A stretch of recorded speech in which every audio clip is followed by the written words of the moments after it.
So we got two. We got Brad and Wilhelm. Yeah, I'm still an addict. Yeah, it's an expensive hobby. Um, no money for that once you're married. At least not at the moment. Any questions? Today we don't have too much to report because we're off working on adjacent software stuff that we're kind of focused on. So, haven't been doing a ton of new feature development in LegoS proper. So that's going to continue again probably for the next month and a half here. We won't be really focusing on new features too much. In LegoS, just mostly keeping things staying the course, addressing critical bugs. If it's a minor bug, we're just putting it on the backlog and we'll get to it, probably New Year in January, February time. If it's a showstopper, we'll deal with it. Don't worry. We'll get those things done. Wilhelm, I did see your ties points not being addressed. I found that bug today. That's being pushed out later today or tomorrow morning. We'll get that fixed up for the points. So, yeah, we can bring you in. Yeah, so it's points, but it's also just not calculating draws at all. It's giving one team a win and the other team a loss. So Yeah. I think the points is fine. I think it's just not actually registering as a draw in the first place. It's actually both things. Oh, it's both? Okay. It was two things. So I can actually pull it up and I can show you. No, I mean, it's fine. As long as got it. Well, there is one nuance that I want to show you. So let me see if I can go. Let's see here. It really only matters in Smash Brothers.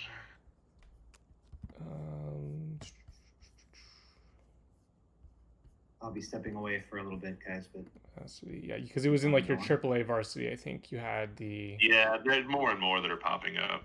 Yeah. So the key here was under format for your stage, the allow ties was toggled on, which is correct. Problem is that that's actually what we call an override setting.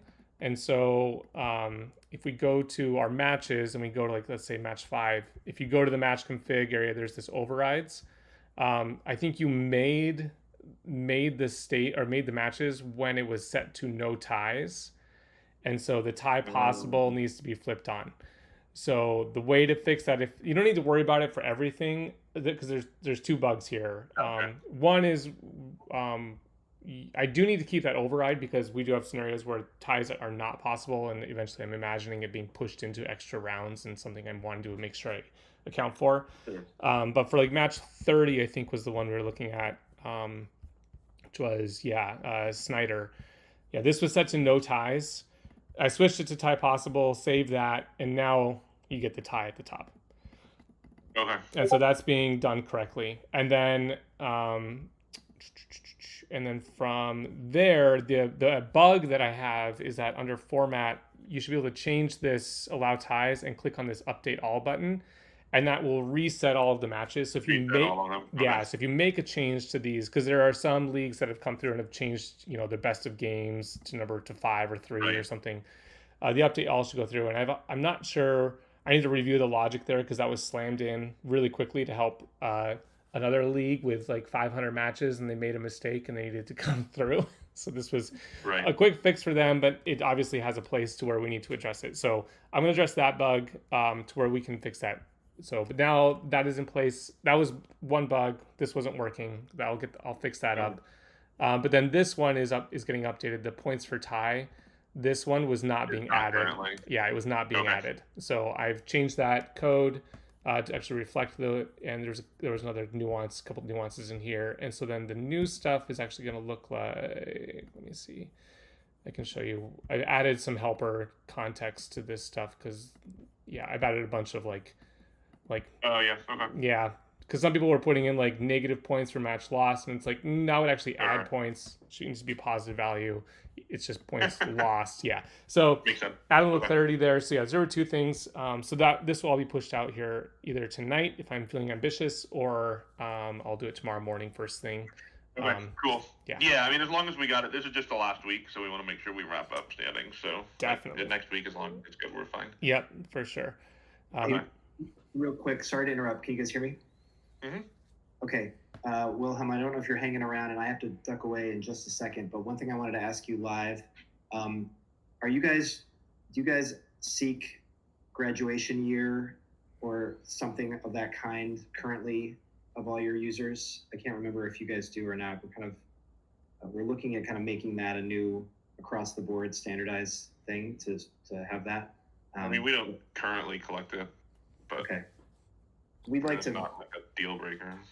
we'd like to roll that in. We can do it on a league by league basis, but it would basically greet everybody when they're logging in next to ask for that. And that way we can, a lot of leagues are just asking it in different ways. Like, people write sophomore and that becomes out of date and stuff like that. Right. So if you're okay with that, we'd like to add you to the list of leagues we can turn that on for. And it will lead to the recruiting stuff that we're working on. And it's kind of a key element for that. And so that way that piece of information is present. So yeah, that sounds you good. guys are cool with that? Cool. Okay. I'll be right back if you guys are still hanging out. I just got to step away for a minute. Thank you. Yeah. So yeah, Joel, I think that was the biggest current thing. I'm always going to remind you about the communication piece because that's like our biggest sticking point still is like chat notifications, like getting a notification when there's a chat message on a match page. Like that's still the biggest thing that we're just like, yeah, we know, guys, but that just makes it really difficult when coaches are trying to schedule and communicate with other coaches and there's no notification that they get for that they're in the match chat. Yeah. Let me make a note. Let's start a new notepad here of this. We're trying to keep like tabs on like kind of like recurring issues, how often it is. Yeah. So, I mean, for IEN, it's going to be your That's the biggest one. Yeah. match I chat. mean, we get dozens every day of people just like, oh, we missed this because, nobody gets notified whenever there's a chat message. And your preference, my thought, and we've talked about this internally a lot, I think the current idea right now is to not actually have it be a notification when match chat occurs, but there will be a button that the score reporter, the designated, if they meet the level, right? If you set the score reporting to the coach or manager, basically, they'd have the ability to basically ping the other team's coach or manager as well. So it'd be a ping system as opposed to just flooding them with like roll-ups of match chat. Every time there's Yeah. And then we limit the That'd be pings, limit the pings, like once every 4 hours or something. So you're not just going to get spammed or whatever. So, and then there'll be prompts. I mean, the biggest thing is like, because they can opt in on like under settings for notifications. So like we've already walked through like that opt-in process. It just doesn't do anything right now currently, right? Like, yeah. Well, I was using Discord, and then what ended up happening is that I defaulted everything to on, and then Discord decided to ban our bot because apparently sending out the better part of 50,000 DMs was not on the approval list. So I turned that off. I just shut that off really quickly just to like make them happy. And I want to slowly work our way back into that. But yeah, that's on the to-do list. So I will see about the ping system. That would be the more straightforward, less aggressive, spam messaging system. So, and then it's all more that way. Then also like the coach doesn't get pinged with messages, notifications that like the kids are talking it up a storm. You can ignore that. It's just only when the other coach says, "Hey, I need your attention on scheduling." So, yeah. Cool. That sounds good. Okay. I mean, other than that, things are going well. We worked out all the little nuances, I think. So. How's your chess.com stuff going?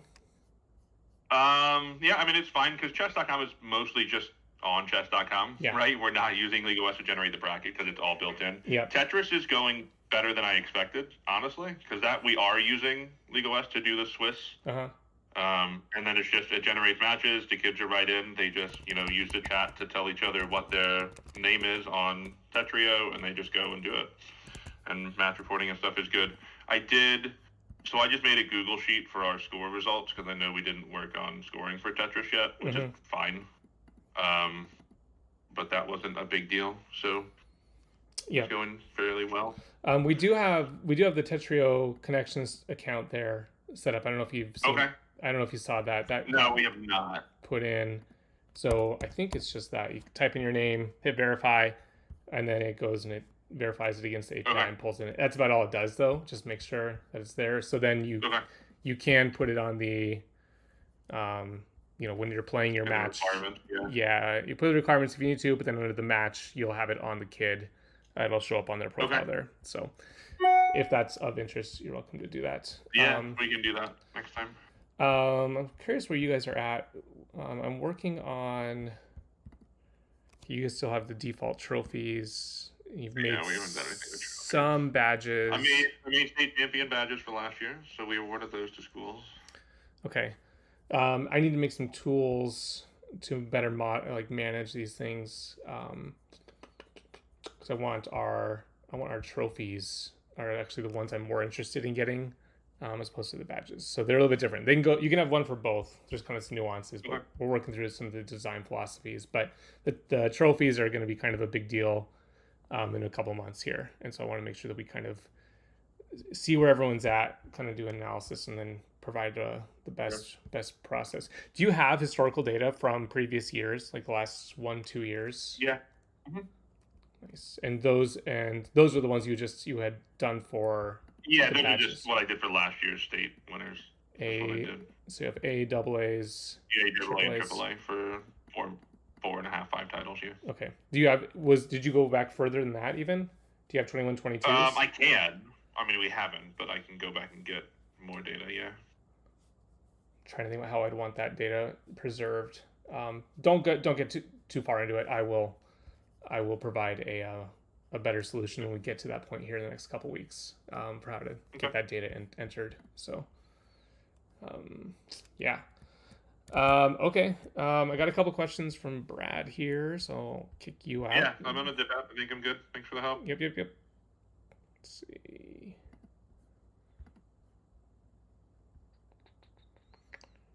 How do I get you? There we go. I figured, yeah, I was about to say, I don't mind also talking too, so that works. Yeah, it makes this easier. So let's head over to NJC.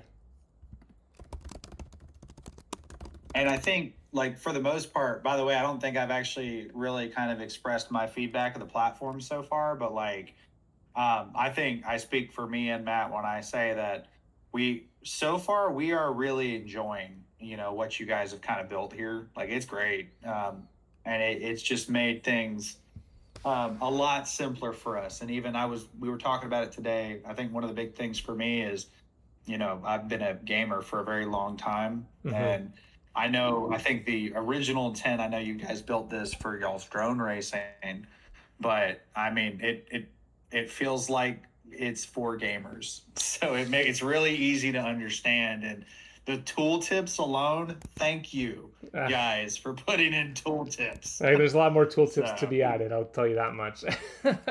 I mean, so the UI they're in there so far, great. Yeah, the UI, the UX, was originally done by me. I'm not a UI guy. I'm an engineer developer, right? So, but we slowly integrate the better design on top of it as we go. We have a lot of designs that are sitting ready to be implemented that are going to make this whole system like really great. So right now it's functional, but I would say it's not pretty, but we're going to get there and we're going to continue to improve it. So thanks for the kind words though. I appreciate that. And as you can see, like my life has been about building communities and tools for people to collaborate and communicate and game together. So obviously going back to when I was in middle school, elementary, I've been doing this. So it's kind of a full circle for me to come back to this kind of my roots of what I do in life. So it's fun. So I like making tools to build community. Like from my perspective, it's great because it's been a very long conversation for us in terms of like if we are going to swap to a new platform and then we finally take the step. And obviously, it's a pretty big concern when you've got thousands of students and hundreds of schools. But every time I kind of step into y'all's platform, it makes sense to me. And like, yeah, I like it. I play 4X grand strategy games. So yeah. Like, oh yeah. Well, then we're on the same page then. Yeah. So this is definitely good. I mean, are you a Twilight fan? Twilight Imperium. I like Twilight Imperium. Yeah. I have not actually played it, but that's one of those board games I have always wanted to play. Every time I see it, I'm like, man, that looks like it'd be so much fun. I just can't find people who would actually play with me. Yeah, you got to find what like 7 other people. Good 8-player game that takes you literally Saturday and part of Sunday to play. Yeah. Yep. But I mean, coming from the Warhammer world, you're used to long, drawn out gaming sessions, so you have the patience and the attentiveness to deal with it. So yeah, it's fun. That's right. If the session isn't at least 4 to 5 hours, are you even really playing? Are you really even playing? Yeah. So your first question about can you set it up to where they can't delete? I think this is what you're looking for your question, which is there a way to set team owners to where they can create teams but not delete them? Mhm. Oh, I see. You want no. So when you say team owners, you mean school members. So if Right. yeah, okay, I see. So if you came to like the community college, yeah, they'll make the team here on this list, and so you'd have these admins down here. Let me see. Is there even an admin? You may not have loaded it yet. Doesn't look like it. Yeah, so you looks like you Yeah, we've stubbed in. said you can try USC Sumter or Bates Technical. They've got admins who've actually made their accounts, and we've sent the link to, and they've clicked on the link and so on. Take a look. Not this Sumter, sorry, the other one. Oh, is there a multiple? Oh, University of That one, yeah, University of South Carolina Sumter. Okay. Or I guess I lied straight to your face. I thought he made his account. Okay, I promise you, Bates Technical College. They have, yeah, this team here, Bates TC. Yeah, I was working with him last night. Perfect. Yep, there it is. Okay, so yeah, so he cannot right now delete the school, or what you call member. His permissions propagate down. So that delete, I don't think should propagate down. So did he make these teams? Do you know? So yeah, he's made. No. He made the. I guess let me look at the list. New team. Okay, yeah, the new team is him. All the other ones were us. Yeah. So the ones that we made, he is not able to like edit them or add or do anything with them. Right. So what we were hoping is that we were basically going to set it up for them first, and then they can go in and they can edit and they can change, but they just can't delete. I think that's right here. So the one he created right here, his ACL tells me he shouldn't be able to delete this one. Now he should.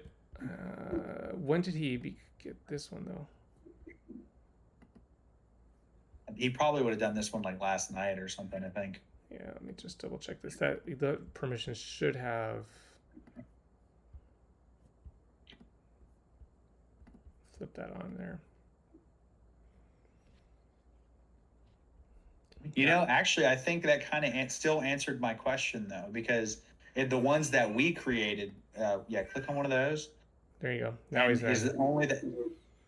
Oh, that's weird. This just got fixed up in that process. He got added here. So okay. Sorry. Probably what I have, there's the bug here would be when they accept the invite to join the school, and the invite is set to, like, you probably have this invite over here, right? This 1 out of 1 probably, right?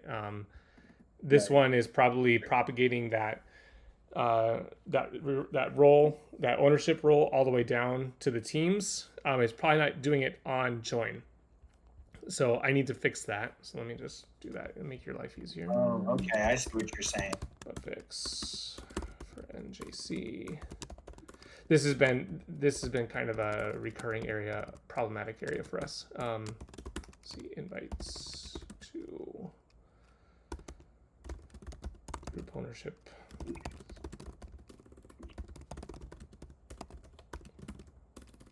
Propagation to. Okay.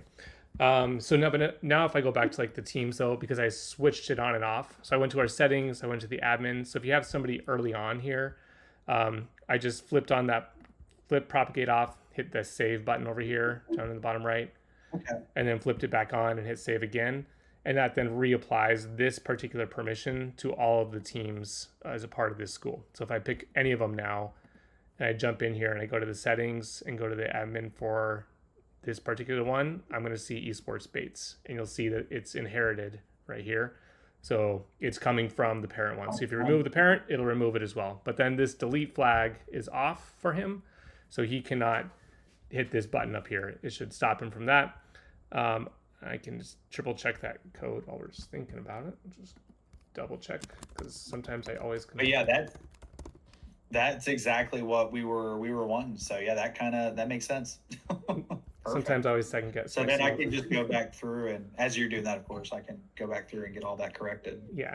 He's the delete permission is being checked, so yeah, he does not have that. He also can't give himself this permission. So this is stuff you can try out. Hold on 1 second. Sorry, someone just rang my doorbell. I'll be right back. Yep. So. Okay. So. But yeah. Go ahead. Oh no, I was just gonna say, yeah, sorry about that. Yeah, so I guess that answers the first question. Yep. And the second one, again, I'm pretty sure I kind of already understand as well, which is the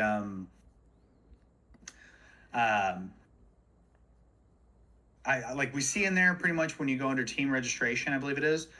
You can see where it says register teams or participants individually or something. I need to look at the actual setting. But I guess what we're wondering is if that's for a solo title, and if we register the individuals as a team, does it will it split them out? Like if we put 5 people on that roster and we put them into a round robin or Swiss or whatever, does it break them apart when we do yes, the actual seating? Yes, you can do that. So if you want to register for a season as a team, and then have all the stages, so like the regular season, round robin or whatever, have the individuals basically accumulating their own scores, their own win-loss records. You'll want to make sure that the season setup is, where is it at?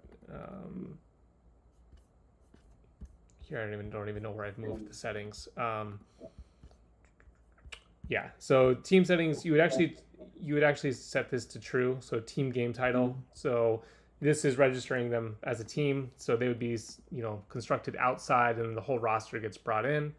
And then under the stages, you would come in here and you flip it off for that. So if we go to the format, you flip team activity off, and then as you start to add the participants, they'll be added as individuals within this stage, and then you can set up all the round robin for them in there.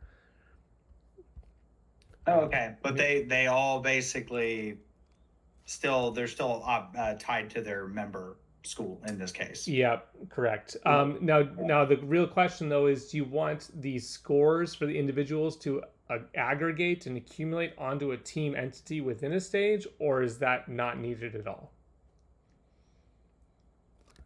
I would assume yes, but I mean, I guess I wouldn't want. I believe so. I think that's what we would want to aim for, because our whole idea in the long term is to try to work towards having a historical record, which is something we don't really currently have right now, or at least consistently have. Right. So are you using this for Smash Brothers would be, I'm assuming, a typical one? Yeah. For Smash Bros, Mario Kart. Okay. Yeah. So if you have a kid on a team at Bates Technical, do you want his win-loss record, because he's competing as an individual in the Smash Brothers, stages as an individual? Do you want his win-loss record to accumulate, his points to aggregate and accumulate for the team as well at the season level? I mean, we'll still have the record that he played as part of this team and has all this data on him.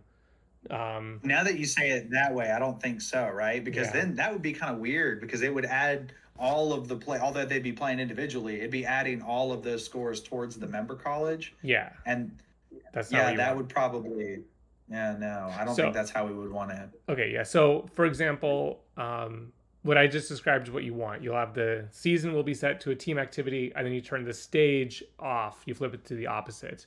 The other scenario you have is what I described, which we use.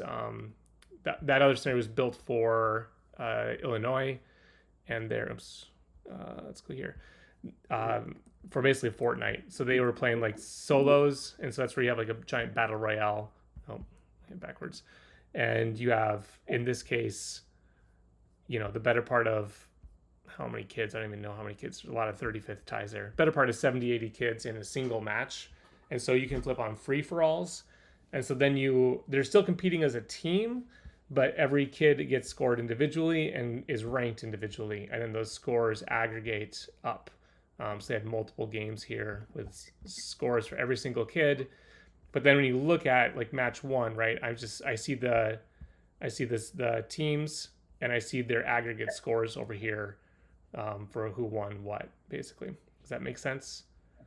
This is pretty confusing stuff behind the scenes to make all this work. So don't feel bad. I get confused by it a lot.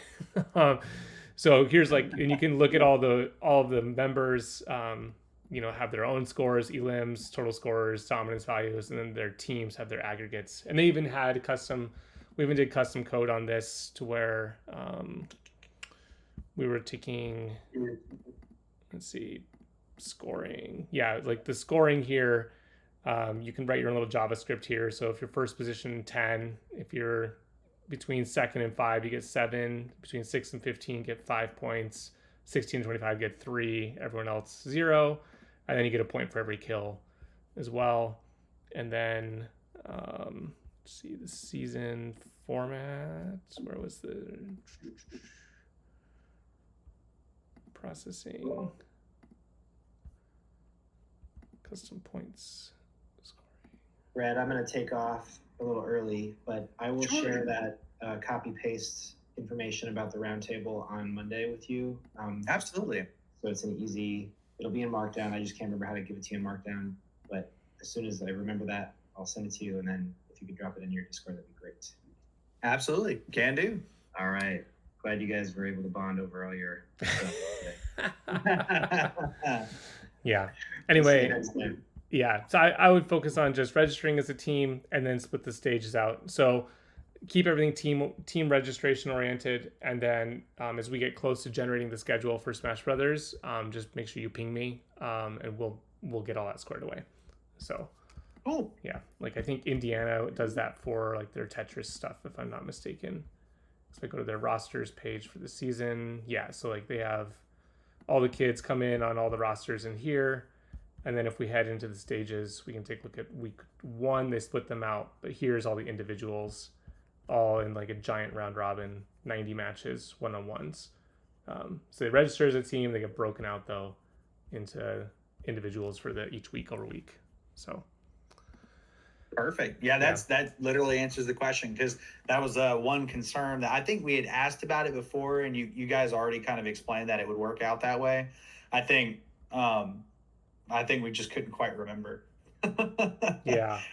me or Matt, because we were talking about it earlier, like an hour ago, and we're just like, man, we can't remember if it actually works that way or not. So we want to double check. Yeah. And just like everything else, try it out in a test season somewhere, and then give it a run and run into bugs, let us know. And if it's a showstopper, we'll fix it. If it's just a quality of life, I'll deal with it in January.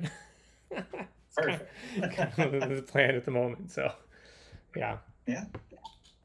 No, and that's pretty much all for me, because like I said, everything else for the most part has just been super straightforward. Okay. And then I think especially now that you mentioned that was a bug for the first question, that also makes a whole lot of sense. So yeah. If anything, I'll just go back through and start kind of just flipping that little switch for our members, and that should fix that. Yeah, I'll see. It might be easy to turn that one on really fast, or just to fix that bug here tonight. So I'll take a look at it, and then you just don't have to worry about it. If you have new group admins coming in, I don't know how many people you've started onboarding yet or not. So, but we tried a couple so far, but at this point we've sent invite or admin links to all of our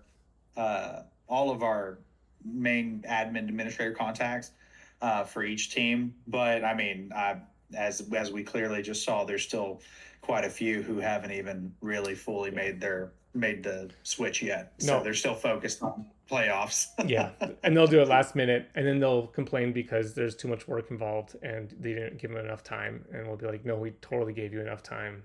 But that's okay. That's okay. We'll get through it. And they'll complain, and they're not going to like it. And then, but you know what? the way I describe the platform to everyone is, for the most part, to date, it's always been the tournament organizers doing everything, all the scorekeeping, all the record keeping, all the generation, all of the stats, all of the names, naming conventions, logos, icons, everything that was done by the TO, right? And all the players and the coaches had to do was show up, and play, and they've gotten used to it. And as these leagues have gotten obviously to the size of yours and bigger, it's an impossible job. It's too much to ask. And so the platform is designed to push the participants to contribute a little bit more. Please set up your own school. Take some ownership of your profile. Take some ownership of the fact that you need to show up for your match. Use the tools to schedule. Use the tools to do these things. So trying to put more requirements and expectations on the participants, but they always push back on that. They don't like that. So it's always a push. I'm a big fan too, because of again, because I was a coach and I was an esports player, a decade ago now. So like for me, this is 100%. I'm like, you gotta put responsibility on those coaches. Like now, of course, obviously you're not dumping the whole workload, but yeah, if it just, for example, I know we've kind of internally had some discussions about, should we just kind of like maintain ownership, create the teams for everybody? And I'm like, absolutely not. Like, no. I'm not holding their hands. Like, they got to learn this, because if they learn how to do this, then again, it makes even just their position more valuable to their administration. Like, if they see that this is a job and it has to be a job, then that's how you are going to help grow the industry as a whole.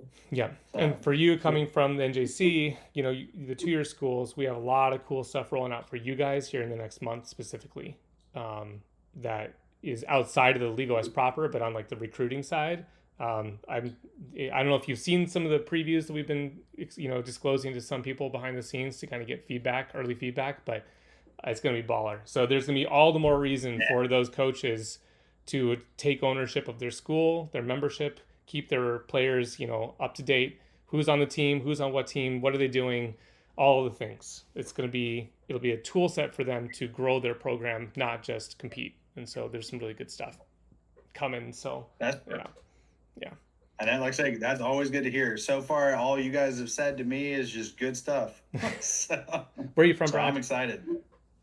I'm actually from South Carolina, Sumter specifically. Sumter. So we pulled that school up earlier. That's the school I went to. Nice. Yeah. All right. Yeah. So. Well, I think it's back to work time. So. All right, man. Well, like I said, thanks so much for your help. And of course, if I have any other questions, I'll reach out. Yep. Thank you. All right. Talk to you later. All right. Bye. Bye.